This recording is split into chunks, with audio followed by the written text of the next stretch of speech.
കർത്താവായ യേശുക്രിസ്തുവിൻ്റെ അതിപരിശുദ്ധമായ നാമം വാഴ്ത്തപ്പെടുമാറാകട്ടെ. ഗുഡ് സമരിറ്റൻ മിനിസ്ട്രീസ് അവതരിപ്പിക്കുന്ന വിസ്മയ സന്ദേശത്തിൻ്റെ എല്ലാ മാന്യ പ്രേക്ഷകർക്കും വേഗം വരുന്നവനായ കർത്താവായ യേശുക്രിസ്തുവിൻ്റെ നാമത്തിലുള്ള സ്നേഹ വന്ദനം. കർത്താവിൽ പ്രിയമുള്ളവരെ, വീണ്ടും നമുക്ക് ഒരു പുതിയ ദിവസത്തിൻ്റെ പുലർകാലത്തിൽ ദൈവത്തിൻ്റെ മാറ്റമില്ലാത്ത തിരുവചനവുമായി കണ്ടുമുട്ടുവാൻ, ദൈവവചനം ധ്യാനിക്കുവാൻ സർവകൃപാലുവായ കർത്താവ് തന്നിരിക്കുന്ന വിലപ്പെട്ട അവസരത്തിനായി ഞാൻ കർത്താവിനെ വാഴ്ത്തി സ്തുതിക്കുന്നു. വളരെ പ്രാർത്ഥനയോടെ നമുക്കായിരിക്കാം. ഈ ദിവസങ്ങളിൽ നാം എന്താണ് ചിന്തിച്ചുകൊണ്ടിരിക്കുന്ന വിഷയം?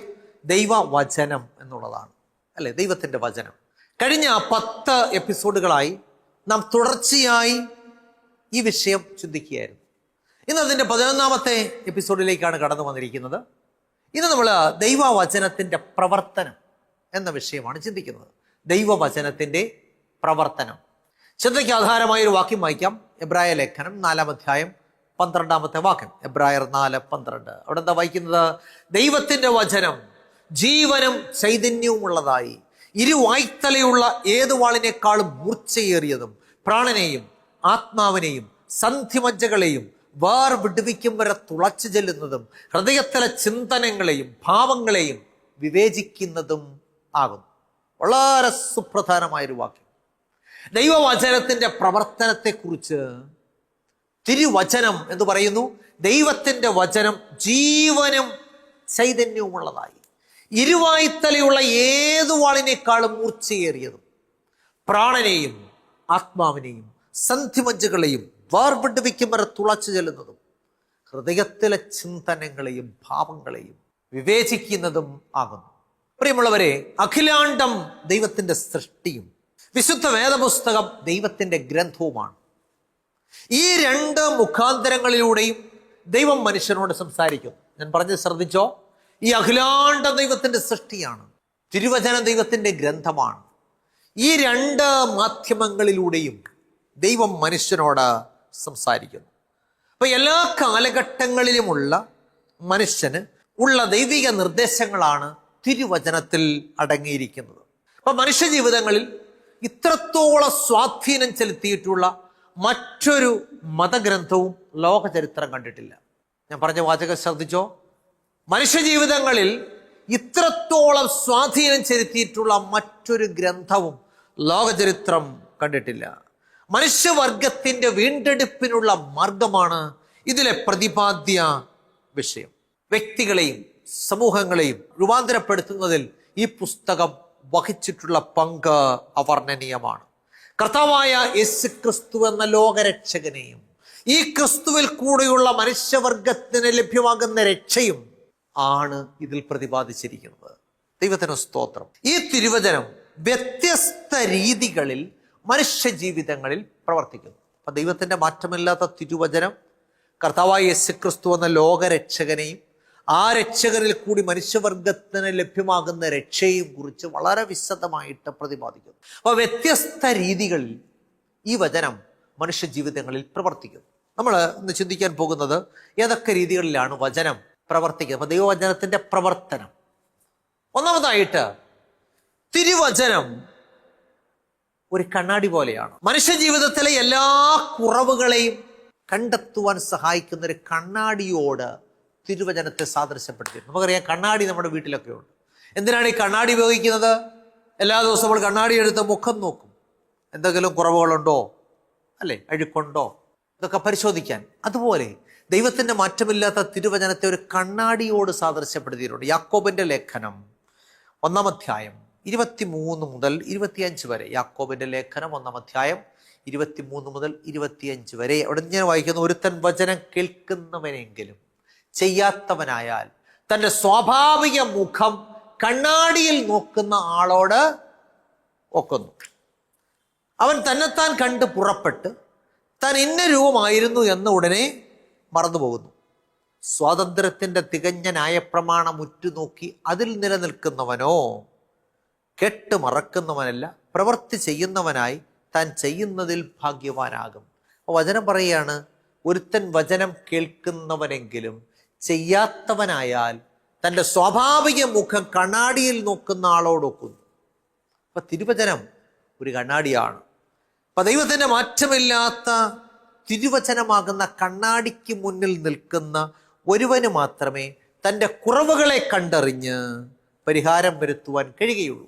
കവി ഇങ്ങനെ പാടിയിട്ടുണ്ടല്ലോ, കണ്ണാടി കാൺമോളവും തന്നുട മുഖം ഏറ്റം നന്നു നിരൂപിക്കും വിരൂപന്മാർ. എന്താണ് കവി പാടിയത്? കണ്ണാടി കാൺമോളം തന്നുട മുഖം ഏറ്റം നന്നു നിരൂപിക്കും വിരൂപന്മാർ. എന്താ അതിന്റെ അർത്ഥം? അതായത് എത്ര വിരൂപനായ വ്യക്തിയായിരുന്നാലും കണ്ണാടി കാണുന്നത് വരെ അദ്ദേഹത്തിന്റെ ചിന്ത എന്തായിരിക്കും? താനാണ് ഈ ലോകത്തിലെ ഏറ്റവും വലിയ സുന്ദരൻ അല്ലെങ്കിൽ സുന്ദരി. എന്നാൽ കണ്ണാടി കണ്ടു കഴിയുമ്പോഴാണ് തൻ്റെ മുഖത്തിന്റെ വൈരൂപ്യം തിരിച്ചറിയുന്നത്. ദൈവത്തിന്റെ മാറ്റമില്ലാത്ത തിരുവചനവും ഇതുപോലെയാണ്. ഈ തിരുവചനം വായിച്ച് ഗ്രഹിക്കുമ്പോഴാണ് നമ്മുടെ ജീവിതത്തിലെ കുറവുകൾ, വൈരൂപ്യങ്ങൾ നമുക്ക് തിരിച്ചറിയാൻ സാധിക്കുന്നു. എന്ന് പറഞ്ഞാൽ ജീവിതത്തിലെ കുറവുകളെ കണ്ടെത്തുവാൻ നമ്മെ സഹായിക്കുന്ന കണ്ണാടിയാണ് ദൈവത്തിന്റെ വചനം. അപ്പൊ ദൈവത്തിന്റെ വചനത്തിന്റെ പ്രവർത്തനം ഒരു കണ്ണാടി പോലെയാണെന്ന് തിരുവചനം നമ്മളെ പഠിപ്പിക്കുന്നു. ഇനി രണ്ടാമതായിട്ട് ദൈവവചനത്തെ വിത്തിനോട് സാദൃശ്യപ്പെടുത്തിയിട്ടുണ്ട്. വിത്ത്, അപ്പൊ വിതച്ചാൽ ഫലം നൽകുന്ന വിത്തിനോട് തിരുവചനത്തെ സാദൃശ്യപ്പെടുത്തിയിട്ടുണ്ട്. വിതയ്ക്കുന്നവന്റെ ഉപമയെ കുറിച്ചുള്ള വിശദീകരണത്തിൽ കർത്താവ് ഒരു കാര്യം വ്യക്തമായിട്ട് പറഞ്ഞു. ലൂക്കോസ് 8:11. അവിടെ എന്താ പറഞ്ഞത്? ലൂക്കോസ് 8:11 വിത്ത് ദൈവവചനം. അപ്പൊ ദൈവവചനത്തെ എന്തിനോട് സാദൃശ്യപ്പെടുത്തിയിട്ടുണ്ട്? വിതച്ചാൽ ഫലം നൽകുന്ന വിത്തിനോട്. എന്താണ് ഈ വിത്തിന്റെ ഉപയോഗം? നാം കർഷകരെ ശ്രദ്ധിച്ചാൽ അവർ വിളവെടുക്കുമ്പോൾ ആ വിളവിലെ ഏറ്റവും മെച്ചപ്പെട്ട ധാന്യം വിത്തായിട്ട് സൂക്ഷിക്കാറുണ്ട്. അടുത്ത വർഷത്തെ കൃഷിക്കായിട്ട് വിത്തായിട്ട് സൂക്ഷിക്കാറുണ്ട്. അപ്രകാരം സൂക്ഷിക്കുന്ന ഓരോ വിത്തിലും എന്തടങ്ങിയിട്ടുണ്ട്? ഒരു വിലപ്പെട്ട ജീവൻ അടങ്ങിയിട്ടുണ്ട്. ഇതുപോലെയാണ് ദൈവത്തിന്റെ വചനവും. വിലപ്പെട്ട ജീവൻ ഒളിഞ്ഞിരിക്കുന്ന വിത്താണ് ദൈവത്തിന്റെ വചനം. അപ്പൊ ദൈവവചനം കർത്താവ് ഇപ്രകാരം പറഞ്ഞു. യോഹന്നാന്റെ സുവിശേഷം 12-ാം അധ്യായം 24-ാമത്തെ വാക്യം. യോഹന്നാൻ 12:24. ആമേൻ ആമേൻ ഞാൻ നിങ്ങളോട് പറയുന്നു, കോതമ്പ് മണി നിലത്ത് വീണ് ചാകുന്നില്ല എങ്കിൽ തനിയെ ഇരിക്കും, ചത്തു എങ്കിലോ വളരെ വിളവുണ്ടാകും. അപ്പൊ നോക്കിയ ഓരോ മണികൾക്കകത്തും എന്തുണ്ട്? വിലപ്പെട്ട ജീവൻ ഒളിഞ്ഞിരിപ്പുണ്ട്. അങ്ങനെയെങ്കിൽ നിത്യജീവന്റെ വിളവ് പുറപ്പെടുവിക്കുവാൻ കഴിയുന്ന വിത്താണ് ദൈവത്തിന്റെ വചനം. അപ്പൊ ദൈവവചനത്തിന്റെ പ്രവർത്തനം കണ്ടോ?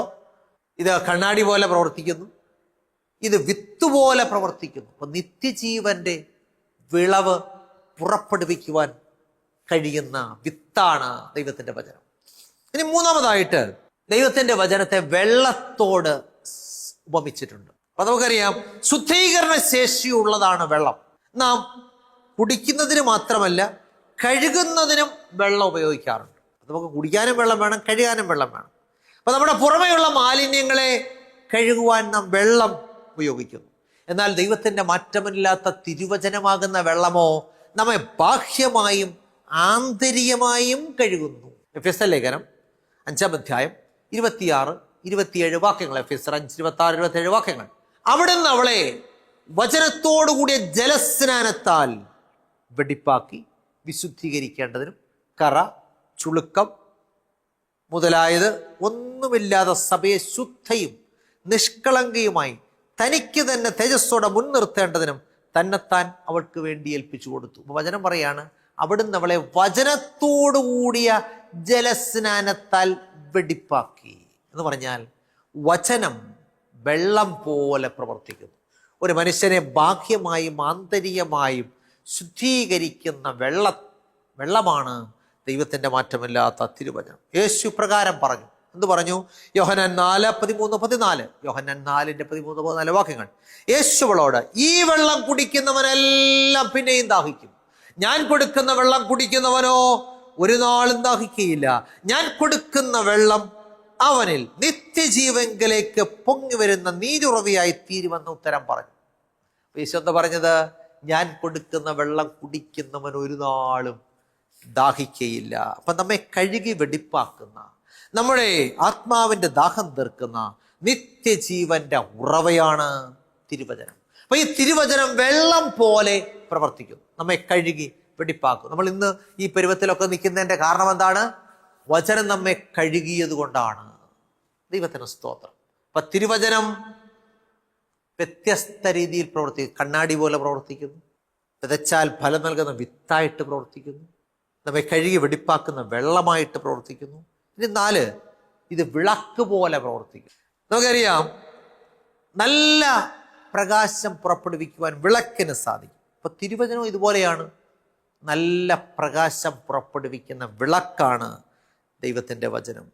കൂരിരുട്ടിൽ തപ്പിത്തടയുന്ന പാപിക്ക് ഒരു വിളക്ക് എപ്രകാരം വെളിച്ചം നൽകുമോ, അതുപോലെ ദൈവത്തിൻ്റെ മാറ്റമില്ലാത്ത തിരുവചനം പാപത്തിൻ്റെ അന്ധകാരത്തിൽ തപ്പിത്തടയുന്ന പാപിക്ക് വെളിച്ചം പകരുന്നു.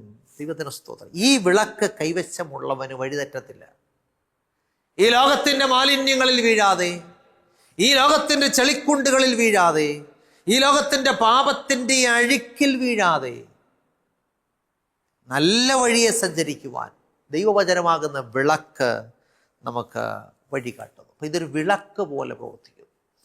ഇനി വീണ്ടും തിരുവചനം വാൾ പോലെ പ്രവർത്തിക്കുന്നു. വാൾ, അപ്പൊ ഇരുവായ്ത്തലയുള്ള വാള് പോലെ തിരുവചനം നമ്മുടെ ജീവിതത്തിൽ പ്രവർത്തിക്കുന്നു. എന്താണ് ഈ വാളിൻ്റെ ഉപയോഗം?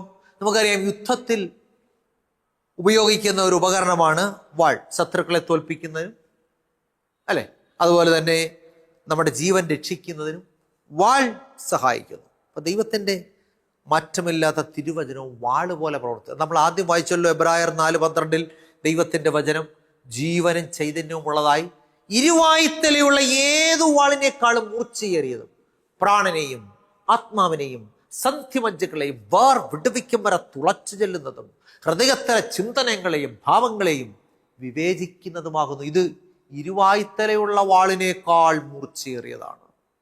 ദൈവത്തിന് സ്തോത്രം. ഇവിടെ ഈ വാളിൻ്റെ പ്രത്യേകത, ഇത് ജീവനും ചൈതന്യമുള്ള വാളാണ്. ഇത് ഇരുവായ്ത്തലുള്ള ഏതു വാളിനേക്കാളും മൂർച്ചയേറിയതാണ്. പ്രാണനിലേക്കും ആത്മാവിലേക്കും സന്ധി മജ്ജകളിലേക്ക് തുളച്ചു കയറുന്നതാണ്. നമ്മുടെ ചിന്തനങ്ങളെയും ഭാവങ്ങളെയും വിവേചിക്കുന്നതാണ്. അപ്പൊ പല പ്രത്യേകതയുണ്ട് ദൈവവചനമാകുന്ന വാളിന്. നമുക്കറിയാം, ഇന്ന് വളർച്ചയുടെ പടവുകൾ പലതും കയറി പുരോഗതിയുടെ ഉന്നതിയിൽ എത്തി നിൽക്കുന്നു അഭിമാനിക്കുന്ന ആധുനിക വൈദ്യശാസ്ത്രം മനുഷ്യ ശരീരങ്ങളെ കീറി മുറിച്ച് ശസ്ത്രക്രിയ ചെയ്യുമ്പോൾ മനുഷ്യ ശരീരത്തിൽ പുറമേ മുറിവുണ്ടാക്കാതെ അവൻ്റെ ഉള്ളിലേക്ക് തുളച്ചു കയറി ആന്തരികമായ ശസ്ത്രക്രിയ നടത്തുന്ന വാളാണ് ദൈവത്തിൻ്റെ വചനം. ഈ വാള് പ്രാണനെയും ആത്മാവിനെയും സന്ധിമജ്ജകളെയും വേർവിടുവിക്കുമ്പോൾ തുളച്ചു ചെല്ലുന്ന വാളാണ് ദൈവത്തിൻ്റെ വചനം. അപ്പൊ ഈ വാള് പോലെ തിരുവചനം പ്രവർത്തിക്കുന്നു. ദൈവത്തിന് സ്തോത്രം. അപ്പൊ ഈ വാൾ കൈവശമുള്ളവന് ഏത് പ്രതികൂലങ്ങളെയും അതിജീവിച്ച് മുന്നേറുവാൻ സാധിക്കും. അപ്പൊ ദൈവവചനമാകുന്ന വാൾ നമ്മുടെ കൈവശം ഉണ്ടായിരിക്കണം. അപ്പൊ ദൈവവചനത്തിന്റെ പ്രവർത്തനം കണ്ടോ, ഇത് വാള് പോലെ പ്രവർത്തിക്കുന്നു. ഇനി അടുത്തതായിട്ട് ദൈവവചനം സ്വർണം പോലെ പ്രവർത്തിക്കുന്നു. സ്വർണം, നമുക്കറിയാം, എല്ലാവരും സമ്പാദിക്കാൻ ആഗ്രഹിക്കുന്ന ഒന്നാണ് ഏത്? സ്വർണം. രജക്കന്മാരും നാടുവാഴികളും പ്രഭുക്കന്മാരും ഒക്കെ ആവോളം സമ്പാദിക്കാൻ ശ്രമിച്ച വിലപ്പെട്ട സമ്പത്താണ് ഏത്? സ്വർണം. നമുക്കറിയാം, വിദേശ രാജ്യങ്ങൾ പലതും ഇന്ത്യയിലേക്ക് പടയോട്ടം നടത്തിയതിൻ്റെ പിന്നിലുള്ള മൂലകാരണം എന്താണ്? ഇവിടെ ഉണ്ടായിരുന്ന സ്വർണമെന്ന സമ്പത്താണ്. ആ സമ്പത്ത് അപഹരിക്കാൻ വേണ്ടിയിട്ടാണ് പല രാജാക്കന്മാരും, വിദേശ രാജാക്കന്മാർ ഇന്ത്യയിലേക്ക് പടയോട്ടം നടത്തിയത്. ഓക്കെ, എന്നാൽ ഈ ലോകത്തിലെ പൊന്നിനേക്കാളും തങ്കത്തെക്കാളും വിലയേറിയ സമ്പത്താണ് ദൈവത്തിൻ്റെ വചനം. സങ്കീർത്തനം 119:127 എന്താ വായിക്കുന്നത്? 119 സങ്കീർത്തനം 127 വാക്യം. അതുകൊണ്ട് അങ്ങയുടെ കൽപ്പനകൾ എനിക്ക് പൊന്നിലും തങ്കത്തിലും അധികം പ്രിയമാകുന്നു. അപ്പൊ ദൈവത്തിൻ്റെ വചനം പൊന്നിനേക്കാളും തങ്കത്തെക്കാളും ഏറ്റവും വിലപ്പെട്ടതാണ്. ദൈവത്തിന് സ്തോത്രം. ഈ ലോകത്തിലെ ഏത് പൊന്നിനേക്കാളും ഏത് തങ്കത്തെക്കാളും ആഗ്രഹിക്കത്തക്ക സമ്പത്താണ് ദൈവത്തിൻ്റെ വചനം. ഈ സമ്പത്ത് കൈവശമുള്ളവനാണ് ദൈവത്തിൻ്റെ ദൃഷ്ടിയിൽ ഏറ്റവും സമ്പന്നൻ. ശവസംസ്കാര ശുശ്രൂഷകൾ നടത്തുന്ന സമയത്ത് ശുശ്രൂഷകന്മാർ പറയുന്ന വാചകം ശ്രദ്ധിച്ചിട്ടുണ്ടോ? ഇതാകുന്നു നമ്മുടെ അവസാനമെങ്കിൽ രാജാക്കന്മാരും പ്രഭുക്കന്മാരും പൊന്നിനെ ശേഖരിക്കുന്നത് എന്തിന്? അപ്പൊ ഈ ലോകത്തിലെ പൊന്നും വെള്ളിയും തങ്കവും ഒക്കെ മരണം വരെ കൈവശം വെച്ചേക്കാം, അത് കഴിഞ്ഞ് കളഞ്ഞിട്ട് പോകാനേ പറ്റത്തുള്ളൂ. എന്നാൽ ദൈവത്തിൻ്റെ മാറ്റമില്ലാത്ത തിരുവചനമാകുന്ന സ്വർണം അത് എന്നെന്നും നമ്മോടൊപ്പം നിലനിൽക്കുന്നതാണ്. അപ്പോൾ ഇത് ദൈവവചനത്തിൻ്റെ പ്രവർത്തനം കണ്ടോ, ഇത് സ്വർണം പോലെ പ്രവർത്തിക്കുന്നു. വീണ്ടും ദൈവത്തിൻ്റെ വചനം വെള്ളി പോലെ പ്രവർത്തിക്കുന്നു. അപ്പൊ കീടം നീക്കി ശുദ്ധീകരിച്ച വെള്ളിയോട് തിരുവചനത്തെ താരതമ്യപ്പെടുത്തിയിരിക്കുന്നു. നമുക്കറിയാം, ഒരു കാലത്ത് സ്വർണത്തെക്കാളും വിലമതിച്ചിരുന്ന ലോഹമായിരുന്നു വെള്ളി. ആ വെള്ളിയോട് തിരുവചനത്തെ സാദൃശ്യപ്പെടുത്തിയിരിക്കുന്നു. 12 സങ്കീർത്തനം 6-ാമത്തെ വാക്യം വായിക്കുന്നു. സങ്കീർത്തനങ്ങൾ 12:6. യഹോവയുടെ വചനങ്ങൾ നിർമ്മല വചനങ്ങളാകുന്നു, നിലത്ത് ഉലയിലുരുക്കി 7 പ്രാവശ്യം ശുദ്ധി ചെയ്ത വെള്ളി പോലെ തന്നെ. ഇത് വെള്ളിയോട് സാദൃശ്യപ്പെടുത്തിയിരിക്കുന്നു. അപ്പൊ നമ്മുടെ ജീവിതത്തിലെ പാപത്തിന്റെ എല്ലാ മാലിന്യങ്ങളെയും നീക്കി വിലപിടിപ്പുള്ള വെള്ളി പോലെയാക്കി തീർക്കുവാൻ തിരുവചനം നമ്മെ സഹായിക്കും. വീണ്ടും ഈ വചനത്തെ പാലിനോട് സാദൃശ്യപ്പെടുത്തിയിട്ടുണ്ട്. നമുക്കറിയാം എന്താ പാലിന്റെ പ്രത്യേകത? എല്ലാ പോഷകങ്ങളും അടങ്ങിയ ഒരു ഉത്തമ ആഹാരമാണ് ഏത്? പാൽ. അപ്പൊ പാൽ കുടിച്ചാൽ എല്ലാ പോഷകങ്ങളും ലഭിക്കും. വചനവും അതുപോലെയാണ്. അപ്പോസ്തലനായ പത്രോസ് 1-ാം ലേഖനം 2-ാം അധ്യായം 2-ാമത്തെ വാക്യത്തിൽ ഞാൻ രേഖപ്പെടുത്തിയിട്ടുണ്ട്. പത്രോസിന്റെ 1-ാം ലേഖനം 2-ാം അധ്യായം 2-ാമത്തെ വാക്യം, ഇപ്പോൾ ജനിച്ച ശിശുക്കളെ പോലെ രക്ഷയ്ക്കായിട്ട് വളരുവാൻ വചനമെന്ന മായമില്ലാത്ത പാൽ കുടിപ്പാൻ വാഞ്ചിപ്പീൻ. അപ്പൊ ഈ വചനം എന്താണ്? മായമില്ലാത്ത പാലാണ്. രക്ഷയ്ക്കായിട്ട് വളരുവാൻ നമ്മെ സഹായിക്കുന്ന മായമില്ലാത്ത പാൽ. അപ്പൊ ഇത് പാല് പോലെ പ്രവർത്തിക്കും. ഇത് എല്ലാ ദിവസവും കുടിക്കണം. ദിനംതോറും ഈ പാല് കുടിക്കുന്നവന് ആത്മീയമായി വളരുവാനുള്ള എല്ലാ പോഷകാംശങ്ങളും കിട്ടും. എന്ന് പറഞ്ഞാൽ വളർച്ച മുരടിക്കത്തില്ല. ആത്മീയമായിട്ട് നാം തഴച്ചു വളരുവാനായിട്ടിടയായിത്തീരും. ഇനി വീണ്ടും ഈ വചനം അപ്പം പോലെ പ്രവർത്തിക്കുന്നു. നമുക്കറിയാം, മനുഷ്യന് ദൈനംദിനം ഭക്ഷണം വേണം, അല്ലേ? ഭക്ഷണം ഇല്ലാതെ മനുഷ്യന് ജീവിക്കാൻ പറ്റുമോ? ഇല്ല. മനുഷ്യന്റെ ശരിയായ വളർച്ചയ്ക്ക്, രോഗപ്രതിരോധ ശേഷിക്കൊക്കെ പോഷക സമൃദ്ധമായ ആഹാരം വേണം, ഭക്ഷണം വേണം, അപ്പം വേണം. അപ്പൊ ദൈവവചനം അതുപോലെയാണ്. എന്താണ്? എല്ലാ പോഷകങ്ങളും പ്രദാനം ചെയ്യുന്ന അപ്പം ആണ് ദൈവത്തിന്റെ വചനം. യേശു ഇങ്ങനെ പറഞ്ഞു, മത്തായി 4:4, മനുഷ്യൻ അപ്പം കൊണ്ട് മാത്രമല്ല ദൈവത്തിന്റെ വായിൽ നിന്ന് വരുന്ന സകല വചനം കൊണ്ട് ജീവിക്കുന്നു. അപ്പം മാത്രം നിന്നാൽ പോരാ, പിന്നെ എന്തോ കൂടെ കഴിക്കണം? ദൈവവചനമാകുന്ന അപ്പം ഭക്ഷിക്കണം. അപ്പൊ നമ്മൾ ഭൗതിക ഭക്ഷണം കഴിക്കുമ്പോൾ ശാരീരികമായിട്ട് നമുക്ക് ആവശ്യമായ വളർച്ചയൊക്കെ ലഭിക്കും. എന്നാൽ നമ്മുടെ ആത്മീയമായ വളർച്ച നേരെയാകണമെങ്കിൽ ദൈവവചനമാകുന്ന പോഷക സമൃദ്ധമായ അപ്പം ഭക്ഷിക്കണം. മനുഷ്യൻ അപ്പം കൊണ്ട് മാത്രമല്ല ദൈവത്തിന്റെ വായിൽ നിന്ന് വരുന്ന സകല വചനം കൊണ്ട് ജീവിക്കുന്നു. അപ്പൊ ദൈവത്തിന്റെ വചനവും എന്താണ്? അപ്പമാണ്. ഇനി ഈ വചനം തേൻ പോലെ പ്രവർത്തിക്കുന്നു. തേൻ എന്ന് കേട്ടപ്പോഴേ നമുക്ക് വളരെ സന്തോഷമായി. എന്താ? വളരെ മാധുര്യമേറിയ, വളരെ എന്താണ്, പോഷക സമൃദ്ധമായ ഒരു മരുന്നാണ് തേൻ, അല്ലെ? ആയുർവേദ ഔഷധങ്ങളിലൊക്കെ ഉപയോഗിക്കുന്ന വിലപ്പെട്ട ഒരു വസ്തുവാണ് ഇത് തേൻ എന്ന് പറയുന്നത്. വളരെ പ്രതിരോധ ശേഷി നൽകുന്ന, അല്ലെ, രോഗങ്ങളെ നീക്കുവാൻ കഴിയുന്ന ഒരു നല്ല ഔഷധമാണ് തേൻ. ഈ തേനിന്റെ ഔഷധമൂല്യം വളരെ വലിയതാണ്. അതുപോലെയാണ് ദൈവത്തിന്റെ വചനവും. വളരെ ഔഷധമൂല്യം കൂടിയ ഒന്നാണ് വചനം. നമ്മൾ സങ്കീർത്തനങ്ങൾ 119:103 ഇങ്ങനെ വായിക്കുന്നു.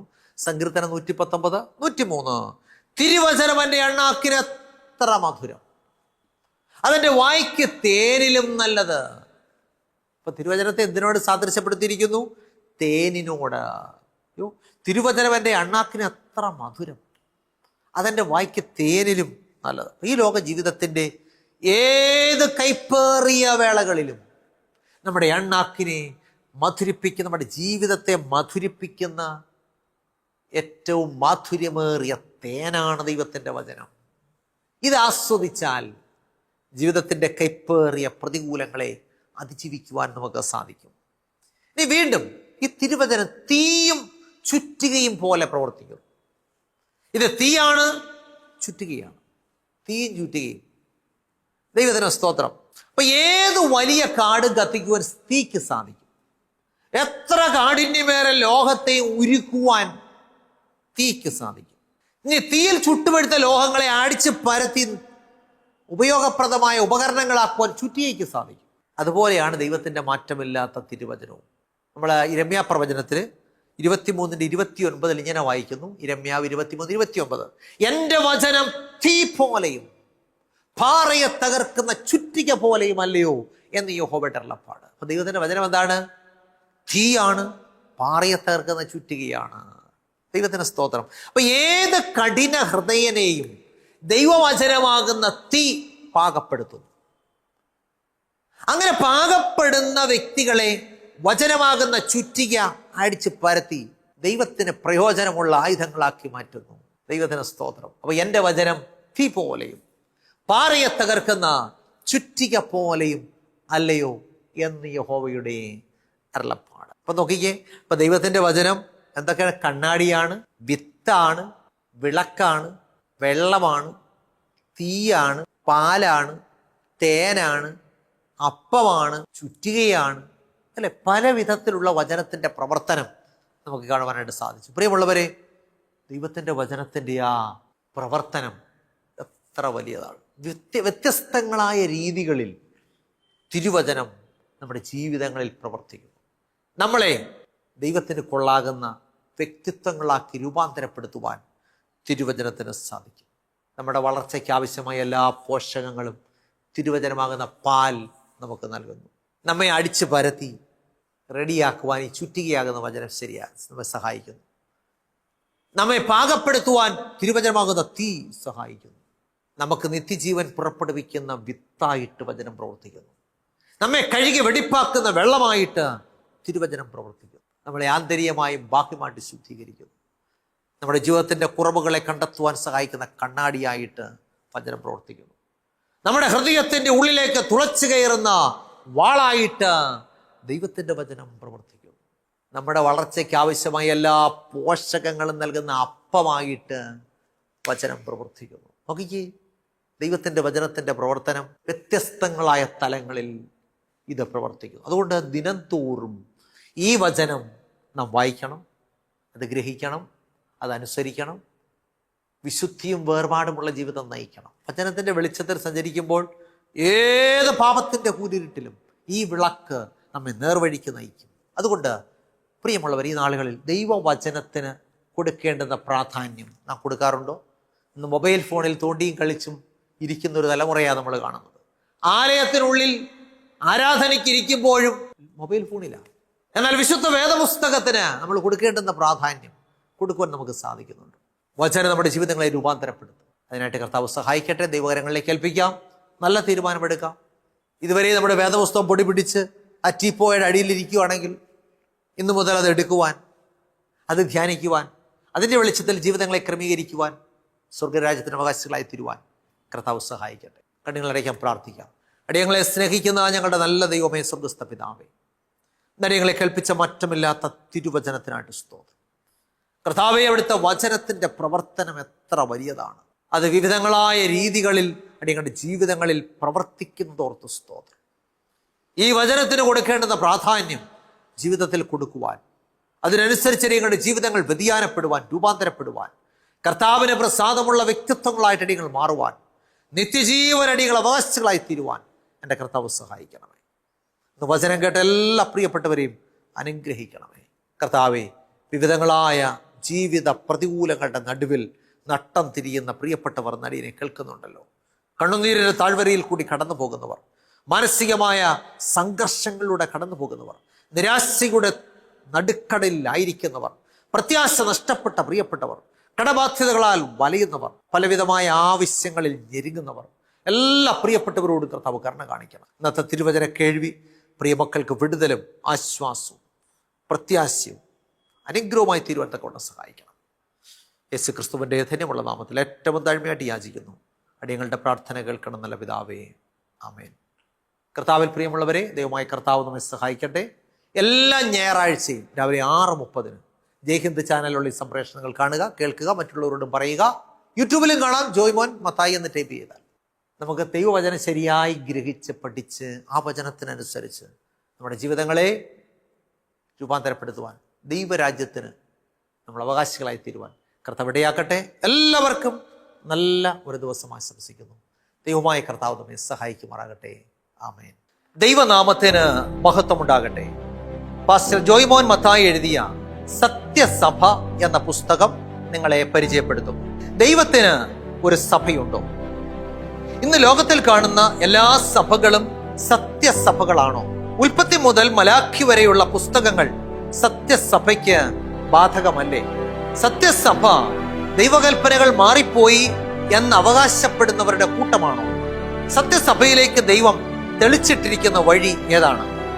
തുടങ്ങി സത്യസഭയെക്കുറിച്ച് നാം അവശ്യം അറിഞ്ഞിരിക്കേണ്ട വിലപ്പെട്ട അറിവുകൾ കോർത്തിണക്കിയ പുസ്തകം. ഈ പുസ്തകം ആവശ്യമുള്ളവർ ഞങ്ങളെ വിളിക്കേണ്ട നമ്പർ 9747097977. നമ്പർ ഒരിക്കൽ കൂടെ പറയാം, 9747097977.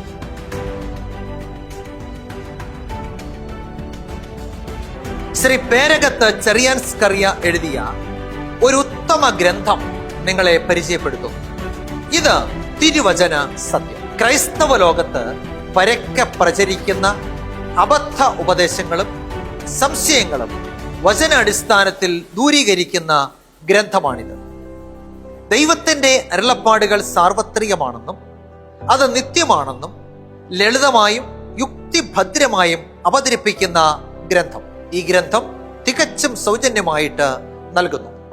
ഈ പുസ്തകം ആവശ്യമുള്ളവർ വിളിക്കേണ്ട നമ്പർ 9747097977. ഒരിക്കൽ കൂടെ പറയാം, 9747097977. പ്രവചന ശബ്ദം ക്രൈസ്തവ കുടുംബ മാസിക.